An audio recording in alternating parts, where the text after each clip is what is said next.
Banking study centre में आपका स्वागत है। मैं अभिषेक चौहान आपके लिए लाया हूँ जनरल नॉलेज की क्लास और हिस्ट्री का। आज हम लेने वाले हैं ब्राह्मण साम्राज्य। कौन सा साम्राज्य? ब्राह्मण साम्राज्य। ये हमारी ऑफलाइन क्लासेस है। यहाँ banking study centre, bank, PO clerk, SSC, railway, SBI, IBPS, RBI, RRB, LIC, free study material all subject, free magazines monthly, computer lab, free mock test, free library till selections, free mock interview 10 days, demo class for 3 days, 2 hour classes and 2 hour practice, third floor Rajkumar complex, Panchsheel square, Nagpur. Mobile number है 808051589796228966। Lowest fees in Nagpur. आगे लेंगे हम लोग ब्राह्मण साम्राज्य। The history of ब्राह्मण साम्राज्य, यानी हम बोल सकते हैं कि हिस्ट्री ऑफ ब्राह्मण साम्राज्य क्या है। सबसे पहले हमको ये समझना पड़ेगा कि ब्राह्मण साम्राज्य क्या है। मौर्य वंश के पतन के बाद जो पुष्पमित्र शंगु था, इसने आखिरी बृहदत्त की हत्या करी और मौर्य वंश पे ब्राह्मण साम्राज्य की नींव रखी। क्या की रखी? ब्राह्मण साम्राज्य की। हम लेते हैं ब्राह्मण साम्राज्य।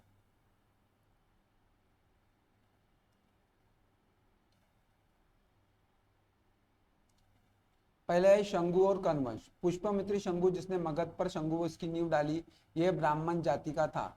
शंगु शासकों ने अपनी राजधानी विदिशा में स्थापित की थी। शंगु राष्ट्र ने क्या स्थापित की थी? विदिशा में। इंडो यूनान शासक मिनांडर को पुष्पमित्र शंगु ने पराजित किया था। Very very important. इंडो यूनान शासक को किसने? मिनांडर को पुष्पमित्र शंगु ने पराजित किया था।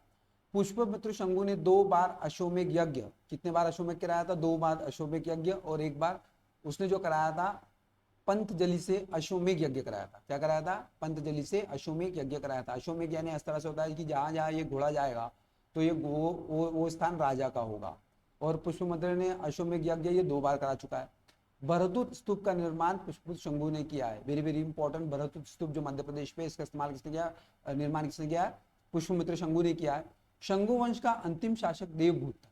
कौन था? देवभूत। और उसकी हत्या इसी कि ईसा पूर्व वासुदेव ने कर दी और मगध की गद्दी पर कनक वंश की स्थापना हुई। कौन सा वंश? कनक वंश का अंतिम राजा सुशर्मा।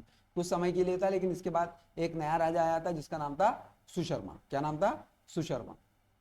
नेक्स्ट लेंगे सातवाहन राजवंश। सातवाहन राजवंश इसे कहते हैं उत्तर भारत और दक्षिण भारत की कड़ी का इस्तेमाल किया है। जैसे शिमुक ने 60 ईसा पूर्व अपने सुशर्मा की हत्या कर सातवाहन वंश या वंश की स्थापना की।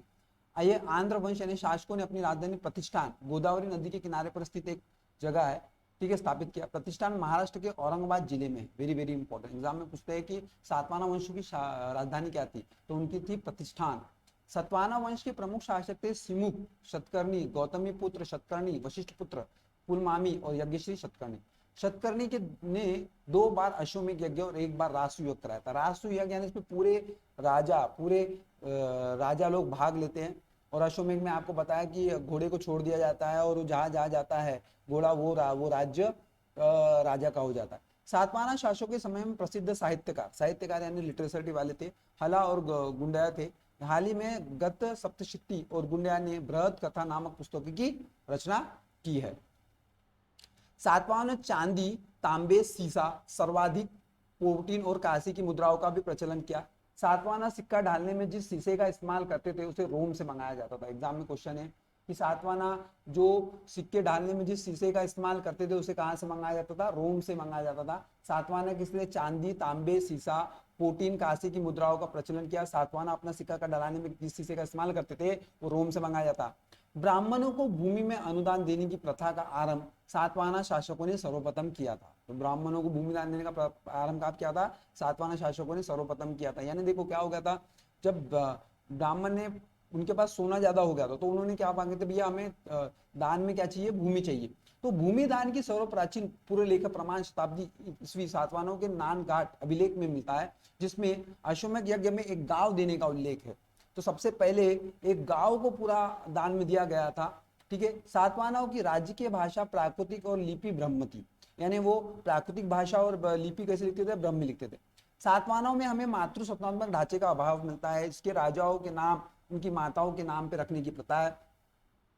जैसे गौतमी पुत्र, वशिष्ठ पुत्र, लेखक सातवाहन राजकुल पित्रात्मक था, क्योंकि राज सिंहासन उत्तराधिकारी का पुत्र होता था।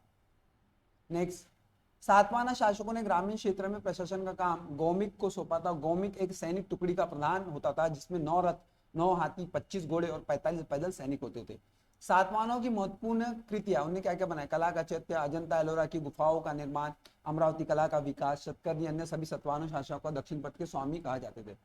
सातवाहन राज्य ने उत्तर और दक्षिण भारत के बीच सेतु का काम किया था। वेरी वेरी, जो उत्तर और दक्षिण भारत को जोड़ने का काम किसने किया था? एग्जाम्स का क्वेश्चन है।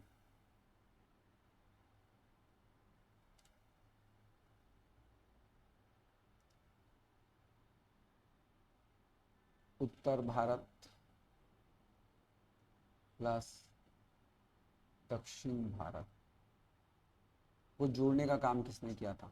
तो ये किया था सातवाहन लोगों ने किया। ठीक है, अब इसके बाद आता है चेदी राजवंश, जो हम बोलते हैं कलिंग। कलिंग का उल्लेख किया गया अशोक की मृत्यु के उपरांत प्रथम शताब्दी में कलिंग में चेदी राजवंश का उदय हुआ था। और इसी की जानकारी हमें हाथी गुफा अभिलेख, जो कहां पर है? भुवनेश्वर उड़ीसा में। एग्जाम में क्वेश्चन है, हाथी गुफा उल्लेख में किस राजा का उल्लेख है? चेदी राजवंश का। खरवेल इस वंश का प्रतापी राजा था। खरवेल ने जैन धर्म का अनुयायी था। उसने जैन मुनियों के उदयगिरी पहाड़ी में गुफा का निर्माण भी करवाया था। अगर वीडियो अच्छा लगता है तो शेयर करें, लोगों तक फैलाएं। धन्यवाद।